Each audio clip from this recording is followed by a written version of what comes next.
Kaszubski to nie jest kwestia wyłącznie reżyserów, nie jest to także kwestia zespołów, wyłącznie zespołów. Musimy także i pomyśleć o ruchu teatralnym.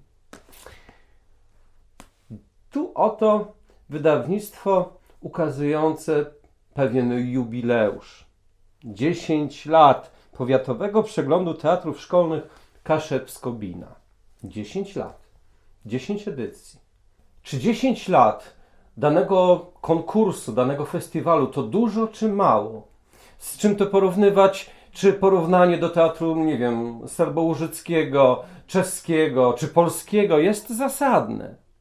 Wydaje się, że trochę tak, ale i trochę nie. Trochę nie, ponieważ na przykład Teatr Polski, no to jest ogromna tradycja, ogromne zaplecze organizacyjne, a Teatr Kaszubski na pewno tych czynników nie ma. Ale z drugiej strony można to porównać, bo przecież nie jest to jedyny festiwal teatralny na Kaszubach, Kaszebsko-Bina, o której teraz mówię. Zobaczmy, co to za wysiłek logistyczny. Zebrać, dotrzeć generalnie do zespołów, które w ogóle grają coś po kaszubsku. Zaprosić je do jednej miejscowości, zabezpieczyć sprawy bytowe, tak? Ale i artystyczne. I wówczas w takich Sierakowicach, niewielkiej miejscowości na środkowych Kaszubach, obserwujemy bardzo różne podejście właśnie do teatru szkolnego. Ale to jest w Sierakowicach. Przypominam sobie też festiwal, który miał mnóstwo edycji w Parchowie. W Parchowie biesiada teatralna, festiwal, który pokazywał twórczość artystyczną jak najbardziej od wewnątrz, tego co się dzieje w Parchowie, w Bytowie, na Kaszubach, ale też festiwal, który pokazywał co się dzieje w Polsce i nawet co się dzieje za granicą, bo przyjeżdżały zespoły zagraniczne. I wówczas wielka możliwość zderzenia się tradycji kaszubskiej z tradycją teatralną właściwie ogólnoświatową. Jakżeż ciekawa to inicjatywa. Jakżeż wiele by inne także zespoły kaszubskie mogły uzyskać dzięki festiwalom. Poza festiwalami, które się już odbywały, czyli w Sierakowicach czy w Parchowie, możemy przywołać Festiwal Sztuk Teatralnych Kaszubskich w Chojnicach z Żadnia Tespisa. Ważna inicjatywa, bo znowu w jednym miejscu pokazuje się kilka rzeczy jednocześnie. Zespoły się spotykają, zespoły się wzajemnie inspirują i oto możemy uzyskać cenną jakość odzywania się na to, co dzieje się w dzisiejszej rzeczywistości.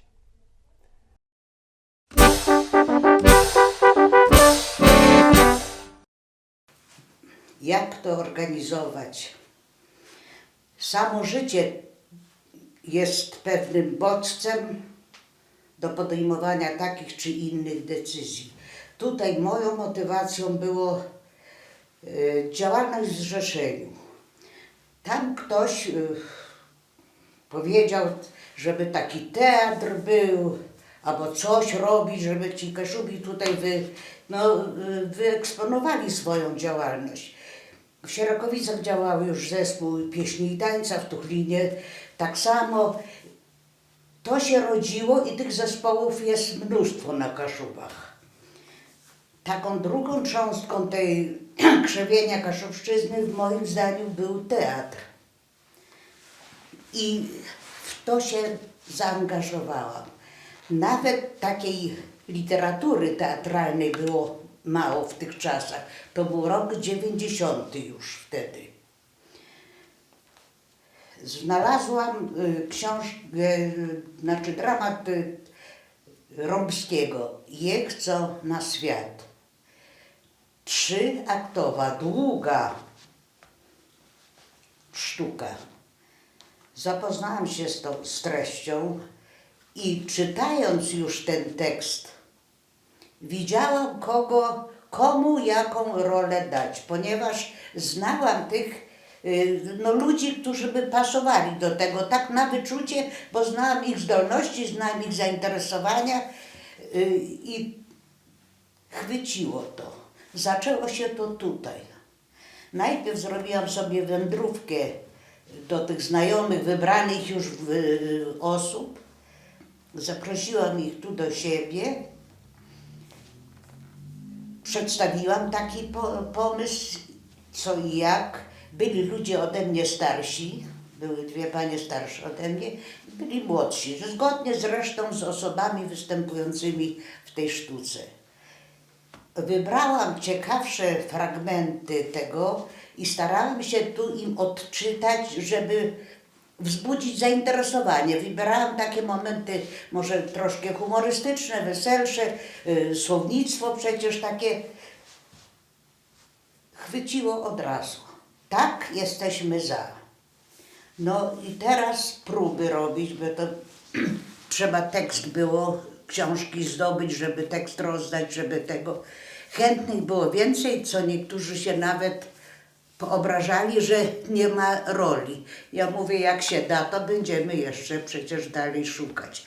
I to chwyciło ze względu na znajomość. Ludzie, te starsze panie, które miały z takimi dawnym zwyczajem teatrów na Kaszubach robić, bo to było kiedyś w programie, w cudzysłowie tak mówię, przyszły święta Bożego Narodzenia, kolędy, jasełka, to ludzie robili. Tutaj Wiśniewo z tego szczególnie słynie, Peplińscy, autor i tak dalej. One, te panie kiedyś właśnie w tym brały udział.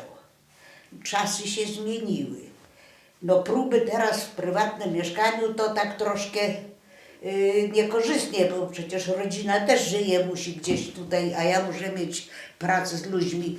No, doszła ta informacja do GOK-u i pani Irena Kulwikowska, ówczesna pani dyrektor, z otwartymi ramionami otworzyła nam swoje podwoje swojego GOK-u i tam spotykaliśmy się na próbach. To był październik. Kiedy już mieliśmy te teksty, wszystkim to tak się bardzo podobało. Ja tak troszkę poprawnie to tam czytałam, więc było dobrze. Ale kiedy przyszło do czytania tekstów przez aktorów, wtedy był płacz, ponieważ jednak było to trudne. I było przy tym kupa śmiechu, ponieważ były przekręty tych wyrazów, znaczeń rozmaitych. No była to taka wesołość, te spotykania to były radosne. Ale długo uczyliśmy się czytać. Ale to sobie za plus poczytuję właśnie, że nauczyłam czytać tych ludzi po kaszubsku. Co się przydało jednak w bardziej już późniejszych sztukach. Dzywcio i Miedza, ta długa sztuka, trwała do lutego, od października do lutego 90 roku. Teraz scena, gdzie z tym iść?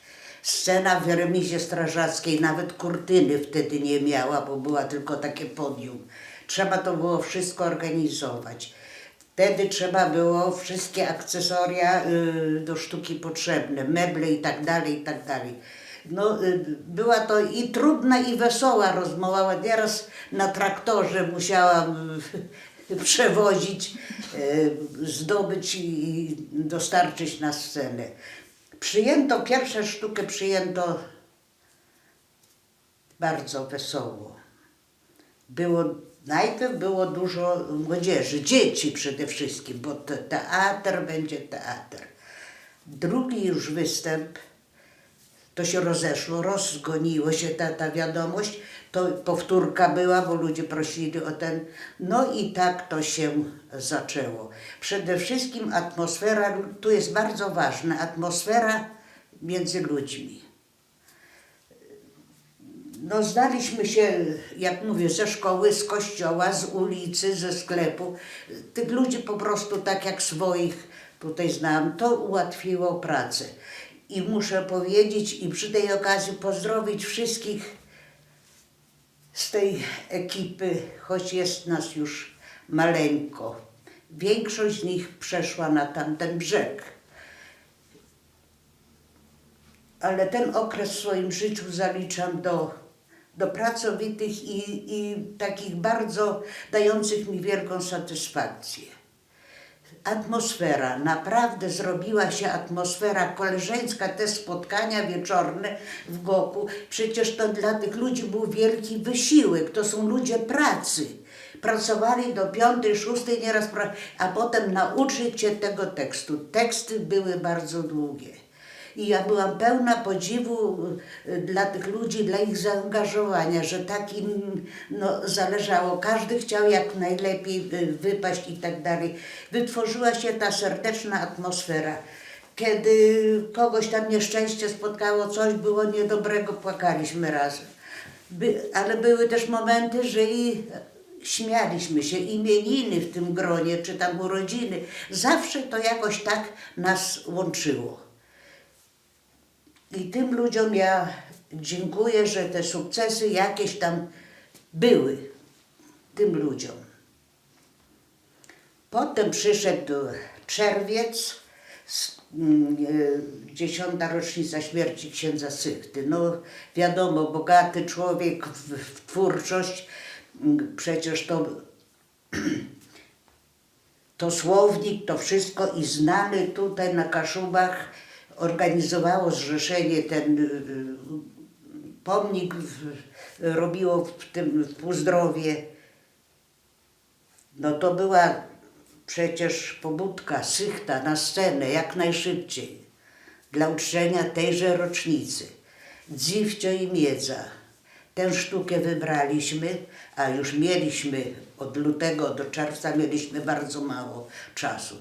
Zmienić troszkę innych aktorów, inne osoby, ale i to się udało. Gościliśmy tu z Pelplina gości, wtedy na scenie już ta scena była o tyle bogata, że i kurtyna tam była i scenografia już mieliśmy taką uporządkowaną i ludzi było mnóstwo.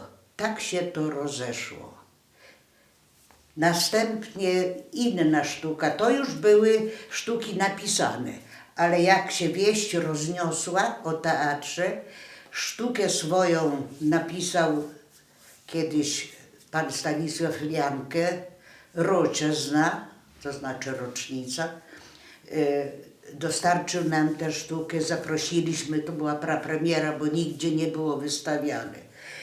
Wtedy napisał kolejną sztukę nieżyjący już Aleksy Pepliński, Dziwny Wreje. Świetna komedia, świetnie to wypadło.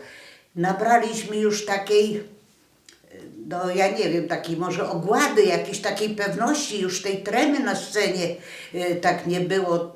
To się po prostu tak krystalizowało. Już wtedy wszyscy wiedzieli kto, co i jak. No i jeszcze była sztuka Dziwny Wreje i co to tam jeszcze było, do kroniki musiałabym, bo te 2 tomy kroniki są odzwierciedleniem tej działalności całej. Zyskaliśmy sławę, ponieważ nie tylko dla naszej gminy, nie tylko dla naszych mieszkańców. Już nie wymienię ile tych miejscowości, gdzie jako trupa teatralna odwiedzaliśmy Lęborg, Kościerzyna, Żukowo, Załakowo, Tuchlino, to już te bliższe, tam Parchowo, bo to tam nawiązaliśmy też kontakt z panem Kapiszką, znanym działaczem już nieżyjącym, z panem Waldemarem, bo też prowadzili, to oni mieli tę jedną sztukę Hanka Sorzyli. Także wnuczka pana Waldka, dzisiaj śpiewaczka słynna, wtedy też była na tym przedstawieniu, brała udział, jej matka też pięknie śpiewała, też myśmy to się wymieniali. Także tak to kwitło po prostu. Lata leciały. Przyznano nam skrę ormuzdową, byliśmy w Pile na przeglądzie zespołów teatralnych i też mieliśmy tam dobry odbiór, jednak była to rzecz języka. I tam troszkę to zetknięcie się z językiem. Ja dla komisji oceniającej, tam w kontakcie byliśmy, przetłumaczyłam roczesne, właśnie to była też sztuka Jankiego, przetłumaczyłam na język polski, tak żeby chociaż komisja miała no, ułatwiony odbiór zrozumienia tego utworu. Także wędrowaliśmy daleko dość od Sierakowic. Ale wreszcie repertuar się wyczerpał, jeżeli chodzi o teksty. Znaczy, na pewno był, bo tylko nie wszystkie nam odpowiadały, nie wszystkie na nasze możliwości było, bo dużo czytałam, byłam w muzeum w Wejherowie, przejrzałam tam lekturę, no takie, które mnie by się podobały, które wiem, że nie chwycą tutaj, że może to nie jest komedia dla ludzi w tym szarym życiu była takim odbiciem, takim. Już potem na ulicy drugiego dnia jeszcze cytowali niektórzy wspominali, co on tam powiedział, a jak on tam robił, to taka no, cenzura po prostu uczestników tego teatru. Teatr jest wtedy, kiedy jest scena, aktorzy i publiczność. Sala remizy okazała się za mała. Za mała już. To wtedy tyle było chętnych, że trudno było pomieścić. Ale zawsze byłam zadowolona i kiedy ludzie na brawo bili na stojąco kwiaty i tak dalej, to i nieraz łza ze szczęścia mi poleciała. Także to było takie coś, co kochałam, co i sobie to tak może to źle zabrzmi, ale to taki dług wobec Kaszubszczyzny. To taka moja cząstka dla krzewienia tej mowy, że to kaszubskie może być piękne, że to jest ciekawe, że to przynosi i poucza, bo treści były takie w niektórych no, bardzo wychowawcze. Także zawsze kawałek życia każda sztuka przynosiła. Także mówiłam, że teatr to nie jest nic innego jak normalne życie wyłowione w jakimś temacie i przedstawione na scenie. Z tego się cieszyłam, bo jak zaczynałam pracę, kiedy byłam bardzo młoda, bo niespełna 18, uległam tej presji, że Kaszubski w szkole absolutnie, dzieci się nie umieją wysłowić, to przeszkadza, to nie idzie. I tak troszkę, żeby na przerwach dzieci nie mówiły po kaszubsku. Ja to wtedy przyjęłam jako młoda. Ja sobie myślałam, to na pewno jest prawda, skoro oni tak odgórnie każą. No. I to był mój dług wobec tego, co wtedy robiłam i co później zrobiłam. Jednak po pożegnaniu, po podziękowaniu całego zespołu, uroczyście to zrobiliśmy, płacząco troszkę zrobiliśmy. Zaraziłam tych ludzi działalnością w teatrze. Mijają 2 lata i telefony, że znaleźli autora, że znaleźli nową sztukę, że jest, czy ja bym się zgodziła. Jeszcze tylko tą jedną sztukę, damy radę. No, 2 razy mi nie mówię, już jesteśmy gotowi w takim razie. I okazało się, że w Lęborku żyjący Fikus, Stefan, pisarz, miał sporo. A jeden z aktorów, Zbyszek Wenta, tutaj z naszej ulicy, brata miał w Lęborku, który był starostą, zdaje się. Także te kontakty się zazębiły. Pojechali, zabrali mnie do pana Fikusa. Taki stos rękopisów przeczytałam. Wybrałam jedną. Pod gust naszej publiczności, tak bym powiedziała, a śmierć nie przychodzi. Bardzo fajna rzecz. Dali z siebie aktorzy wszystko. Wtedy już mieliśmy taką dość bogatą scenografię jeden z aktorów przy rozbiórce domu w Paczewie, starego domu, wydłubał, że tak powiem w cudzysłowie, futryny drzwi, że mieliśmy już takie autentyczne ze starego domu, na scenie mogliśmy to wykorzystać. No i wtedy właśnie ta sztuka zgromadziła chyba najwięcej ludzi. Tak wyglądała ta moja działalność. To jest po prostu, myślę, że wszystko jak wszędzie. Wszystko zależy od ludzi. Od atmosfery, jaka się wytwarza w zespole. Czy mam się czym pochwalić? To nie dla chwały, ale takie wewnętrzne spełnienie mojego przekonania, że coś po sobie zostawiłam. Wypełniłam swoją starość takim działaniem. Cieszę się, że było tam tyle dobrego, że było tyle radości w szarym życiu, że to zawsze jestem pełna uznania dla nich samych, dla tych wszystkich ludzi. Zostawić obowiązki domowe i zostawić dzieci nieraz, ale próba jest, trzeba być. To wszystko było takie, ta ofiara taka, ja widziałam, to ile to ich kosztuje, a mimo to tyle chęci. Ja im wszystkim za to, tym, którzy są, dziękuję.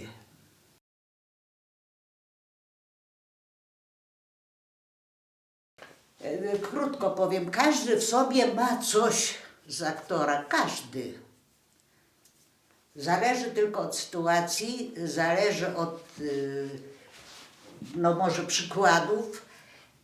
Dla podniesienia poziomu, tutaj znowu tak w cudzysłowie powiem, zorganizowałam chyba 3 czy 4 wyjazdy do teatrów prawdziwych, do Gdyni i do Gdańska.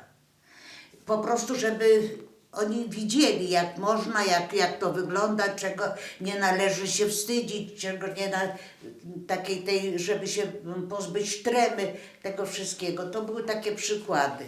No a pokazywanie tego, żeby to nie była sztuczna gra, tylko to ma być z życia wzięte. Tak jak mówisz, tak grasz, żeby oddać prawdziwość, realia tego słowa i tej sytuacji. Każdy w aktorze coś tam ma. Wiem, że były sytuacje, jeden z aktorów zapomniał tekst. Ja siedziałam z książką za sceną i on nie dosłyszał i zaczął, wtrącił swoje, nie wiem skąd wziął takie słowa. Ile to dało śmiechu, jak wybrnąć, żeby następny się nie pomylił, żeby jechać z tym tekstem dalej. No to takie komiczne sytuacje. Praca i jeszcze raz doświadczenie tyle razy, żeby do znudzenia to powtarzać, prawda? No i czas zrobił swoje. Pamiętam te pierwsze, wszystkie te sztuki są nagrane na taśmach, więc kiedy czasami jesienna żałość spadnie na duszę, to ja sobie włączę i znowu jestem z nimi. Także to takie moje dziecko kolejne, które umiłowałam i z tego się cieszę.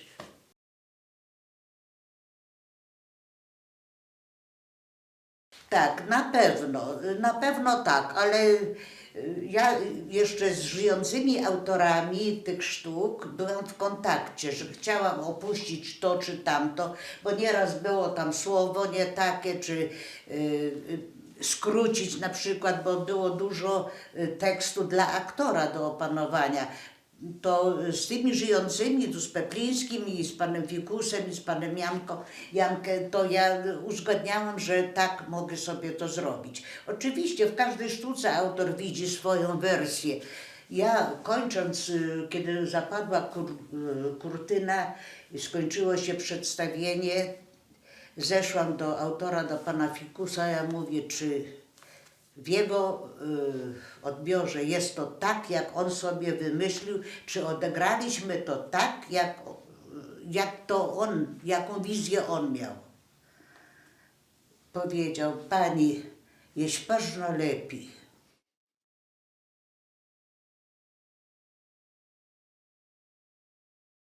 Jakie Państwo mają rozeznanie w tej, czy dzisiaj, bo ja już teraz, jak mówię, jestem na Bocznym Torze, ale czy dzisiaj istnieją, czy są grupy teatralne amatorskie? Tego ja nie wiem. No, żeby był przegląd, musi być ich tam kilka czy kilkanaście, prawda, takich. Wiem, że Luzino miało teatr, jedną sztukę oni mieli, no te Parchowo miało, potem młody zięć pana Waldka przejął, też ma dialogu z młodzieżą, taki teatr bardziej nowoczesny. Miał w każdym razie, teraz nie wiem jak jest. To by było dobre, ale to jest troszkę, no...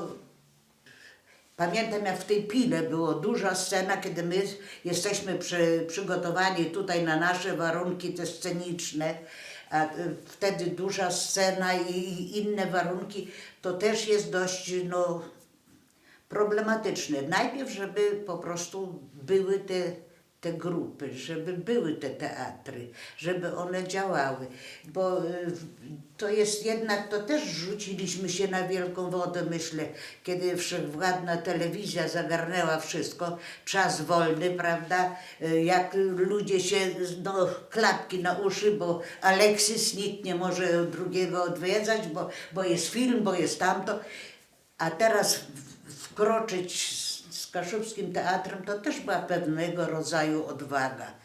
Co oni tam mogą? Okazuje się, że oni czasem mogą też. Także ja jestem za tym. Gdyby kwitło, takie dalej było gdzieś coś, to ja jestem jako widz na pewno gotowa. Współczesny Teatr Kaszubski może grać w różnych miejscach Kaszub. Może sobie grać także i poza Kaszubami. Gdzie będzie miał najwięcej publiczności?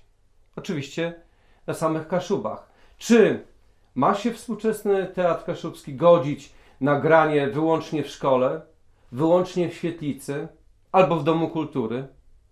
Czy nie może się dopracować profesjonalnego zespołu w profesjonalnym ośrodku, teatrze, z zapleczem, ze sceną, z suflerem, z całą machiną, na przykład propagującą, reklamującą spektakle?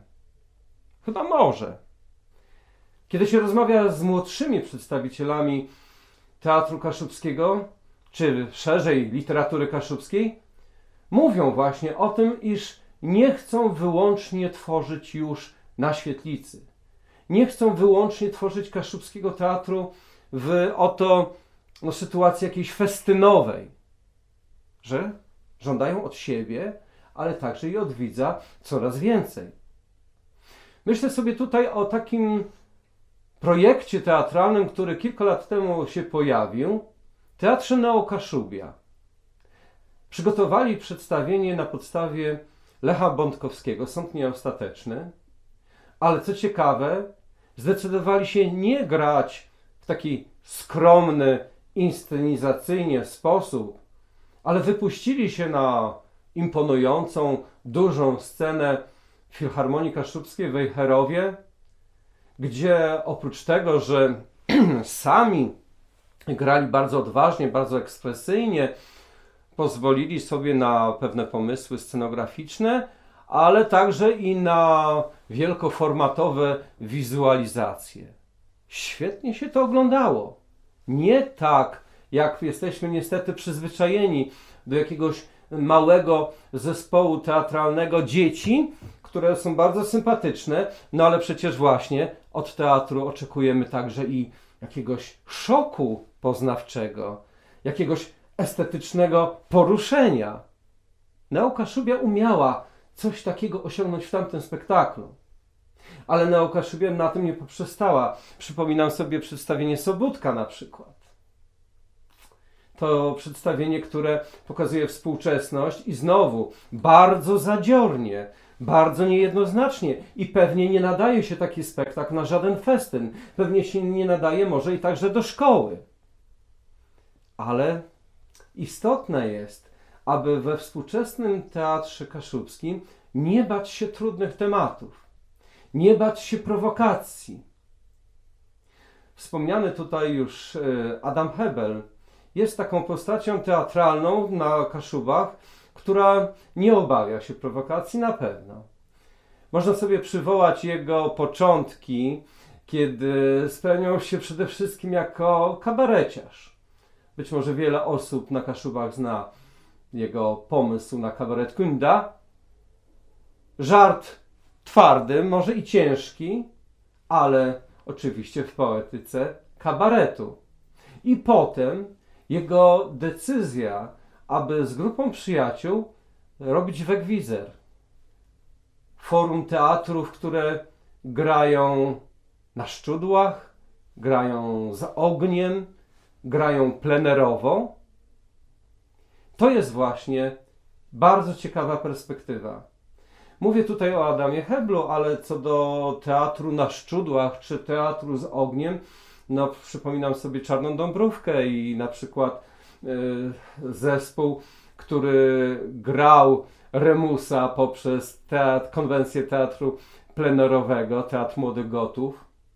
A w ogóle teatr z Gdańska, alternatywny, od kilkudziesięciu lat istniejący Zdzisława Górskiego, Teatr Snów. Więc takie możliwości przed Teatrem Kaszubskim jak najbardziej istnieją. Może dorobić się podejścia właśnie prowokującego, podejścia, które wymusza wyjście poza konwencję teatru klasycznego i pudełkowego. Teatr kaszubski dzisiejszy także nie powinien się bać performance'u. I jak się oglądało na przykład ostatnią inscenizację Ścinania Kani zespołu, który przygotowuje Adam Hebel, to mamy tego do czynienia. Mamy właśnie z tym tam do czynienia, z takim teatrem, który nie chce grać kliszą, nie chce grać czymś, co jest powszechnie rozpoznawalne.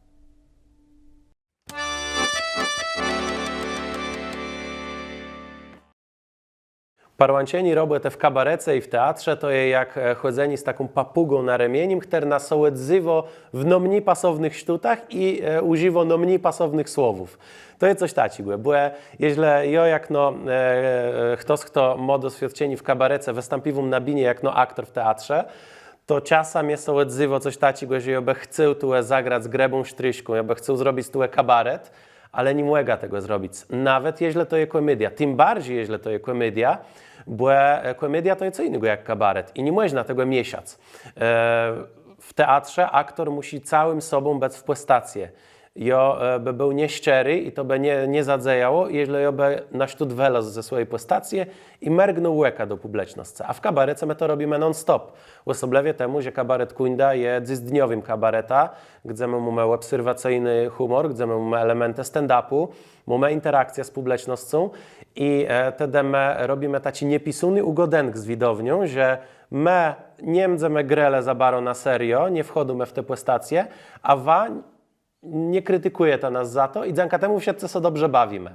Możemy weleźć z tej postaci, rzec coś insigłe, wladować sobie w inny kontekst. W teatrze na to nie ma placu. Nawet jeśli to jest nierealistyczny teatr, to nie ma placu na to, żeby ja był sobą na binie, ja mu być postacją gruną.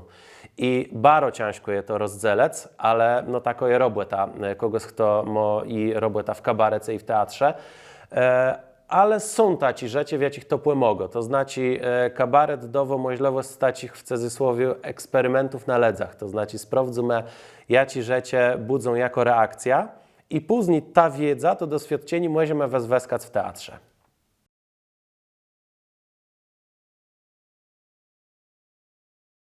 Moje teatralne dokazy mają rozmaite funkcje. Przede wszystkim to, co w jedno teatr ma robić. To znaczy, tak jak wekład czy książka ma nam dać informacje i dzięki temu my coś widzimy, tak teatr dawał nam takie quasi doświadczenie, że my nie tyle co czegoś dowiedzele, co my to w jakiś mytel przeziele. I to ma dać teatr, który nie robię, że jeśli my godimy o jakieś historie, to my nie godimy o faktach, żeby człowiek wiedział, jakie są daty i co się wydarzyło, ale żeby on mógł stwierdzić, że on choć peżynka wie, co można ciec w takiej sytuacji, co można doświadczyć i jak można stać się innym człowiekiem po przeżyciu tego. I to je funkcja naszego teatru.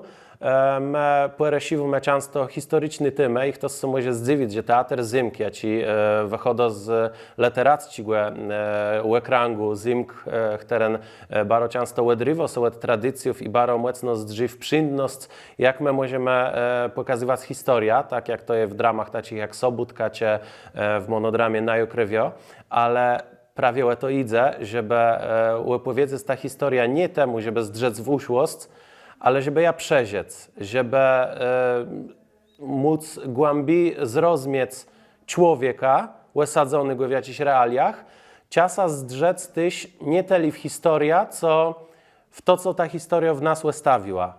Bo my nawet jeżeli nie pamiętamy tych czasów, to historia ustawiła w nas jakiś szlachę, jakiś bliznę, na którym my zdrzymy i musimy zrozumieć, czym była ta arena, która ustawiła ta blizna, żeby później z tą blizną móc dalej rzec.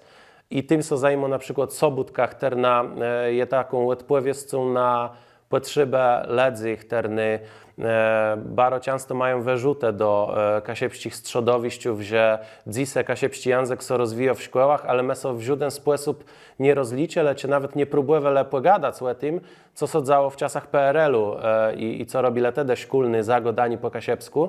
Ci ludzie mają ta blizna, jeśli my to ukrywamy, to nie sprawi, że ta blizna zniknie. To lepiej było sobie przezrzec temu, spróbować to zrozumieć i rzec z tym dalej. Tak samo też Najukrewio, który rozrechływiło się z II światową wojną, ale dokos Romana Drzyździona i później nasza interpretacja w teatrze pokazywał nie leno to, co dzieje się, kiedy godu małe historie w celeniu do Wehrmachtu, czy tego wszystkiego, co działo się w II światowej wojnie, ale to jest pokazanie tego, jako je notera człowieka, że człowiek, tak jak Sołżenicyn pisał, że granica między dobrym a złym przebiega przez serce każdego człowieka. I często my lubimy stawiać w rolę albo ofiarów, że co by było, jakby ja w czasu wojny był ofiarą, albo bohaterów, co by było, jakby to ja był tym żołnierzem, który doprowadził do tego, że wojna się skończyła i że to zło przegrało. Ale czasa dobrze jest też pomyśleć, a co by było, jakby ja był tym oprawcą, tym kata. I to nie temu, żeby my gdzieś tam sociele winowaty za to, co się stało, ale żeby my lepiej zrozumieli cały świat, który jest wokół nas. I to zrozumienie świata, to jest przydno funkcja teatru i my w teatrze chcemy pokazać nie plus fakty, ale też przeżycia, jakie tym faktom towarzyszą.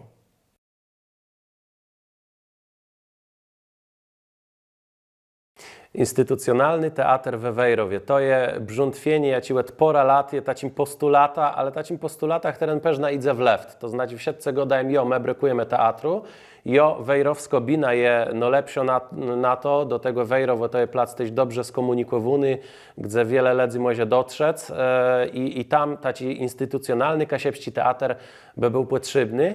Ale z drugiej strony na terenie nie widzimy jakichś konkretnych działaniów. I tu by prawie wielkie organizacje jak Kasiepsko-Pomorści Zrzeszeni albo kulturalne instytucje jak Kasiepsko Filharmonia musiały zrobić takie działania, żeby poprawdze powołać taką instytucję, żeby tam było pora ludzi. Nie jest wiele. Myślę, że 4, jakby tak przerechływać i to wszystko języka biznesowym, to 4 etaty my brakujemy, żeby to zrobić i to co do zrobić. Ktoś musi zacząć.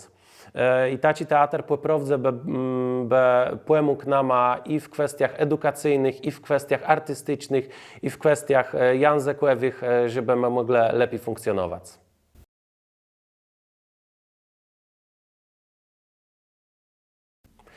Na początku trzeba sobie odpowiedzieć na pytanie, kim jest odbiorca. I zaczynamy od młodszych karnów. Przede wszystkim będą to dzieci, które są uczą kasiepskiego w szkołach. To jest logiczne, że one będą wyjeżdżały na szpetokle. Zaczynamy od dziecnego utwórstwa, tak jak Jaromira Labuda, czy dzisiejsi szkolny, bardzo często tworzą dokazy dla młodszych. Tu też ja widzę bardzo wielką rolę w szpetoklach takich profilaktycznych, tak jak na przykład ja pamiętam z dziecinych lat, że takie tymizny jak narkomania były poreszywane prawie przez teatry, które przejeżdżały do naszych szkołów. Tak ten instytucjonalny teatr i na placu, i też w szkołach, do których by wyjeździł, mógł poreszać takie tymy. bo czemu kasiepści język nie może być tym językiem, jakim komunikujemy taci woźne rzeczy, jak na przykład zagrożenia w syce, to jest coś, co dzisiaj młodym trzeba przekazywać. Podredzi dokazach, które są kanona lekturów, tym, co jest najważniejsze w poznawaniu literatury, to znaczy Jan Rąbści, ksiądz Bernard Zechta, po trzeci teatr łebrzandowy, to znaczy też ksiądz Zechta, ale oprócz tego Paweł Siewka i insi. I to jest jedna rzecz. Druga rzecz to są ustni odbiorcowie. I tu my musimy podzielić to wszystko na dwie stegny, to znaczy jedna stegna, która jest taką odpowiedzią na potrzebę. Możemy sobie docygać, że ledzą źle lubi kabaret, no to w teatrze możemy zabudować i ma komedię, letci tymę, taci dokazy, które nie są za bardzo wymagające, a równocześnie mogą zachęcać kogoś samym wezdratka plakatu. Ale nie możemy sobie do tego ograniczywać, bo ja sobie wyobrażam, że taka instytucja musi też nie tylko odpowiadać na potrzeby, ale je też sztyłtować. I tu ja bym widział teatr eksperymentalny, teatr, który poresi w odrandzie temę, rozrachowujący się z historią, bardzo często w taki może kontrowersyjny mytel. I tak to wesdrzy. Taki rok by musiał wesdrzeć tak. 2 spektakle dla najmłodszych w roku, 2 spektakle, 2 premiery dla pewna starszych dzieci i tu prawie z jednej strony lekturę, ale z drugiej strony też to, co może młodego człowieka zainteresować, sprawdzać, co może wcygnąć i przecygnąć uwagę coraz bardziej rozproszonych młodych ludzi i 2 premiery dla ustnych, które z jednej strony będą się opierały temę letci i przyjemny, a druga premiera to jest coś cięższego, coś dniowego, co pozwoliło nam nie więc obojętnym i welec nie tylko z informacją, ale też z doświadczeniem. Teatr kaszubski jest z jednej strony inny niż wszystkie inne tradycje, a z drugiej strony jest bardzo podobny do tego, co widzimy w tradycjach innych języków.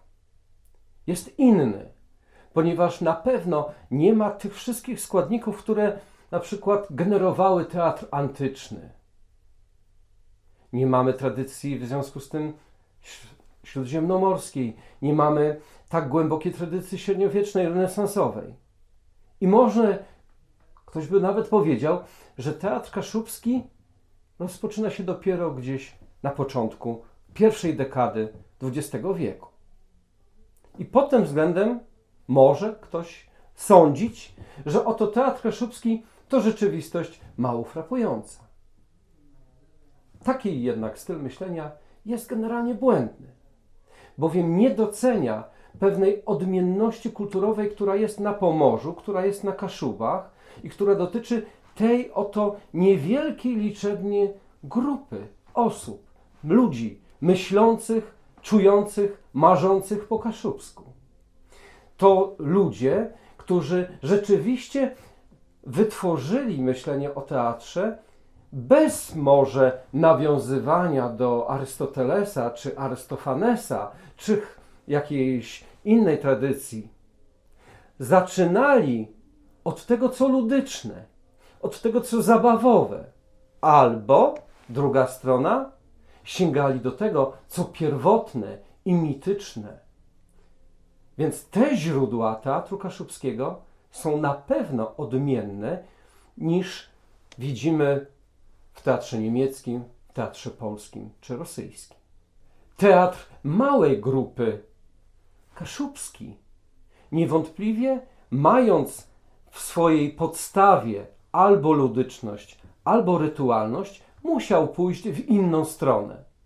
Mógł się oczywiście odżywiać jakimiś podnietami, które szły od teatru średniowiecznego, tak jak to mamy w Wejherowie. Mógł się odżywiać jakimiś reliktami czy szczątkami tradycji barokowej, jak to mamy w tragedii o Łazarzu. Ale idąc w swoją stronę, wykształcił odmienne obrazowanie. Nigdy nie miał ambicji stworzenia teatru instytucjonalnego. Dlatego wystarczało ludziom teatru kaszubskiego, jeżeli grali w swoich wioskach. jeżeli grali na świetlicach. Później niektórym także wystarczało, jeżeli robili teatr w szkołach. Ale dziś, już właściwie w sytuacji XX wieku, a na pewno w sytuacji wieku XXI, widać, że teatr kaszubski nie mieści się jedynie w tradycji teatru obrzędowego, czy teatru rytualnego, czy teatru nawet ludycznego. Widać, dziś czujemy to, iż teatr kaszubski zaczyna dobrze się czuć w ramach teatru pudełkowego, sceny pudełkowej.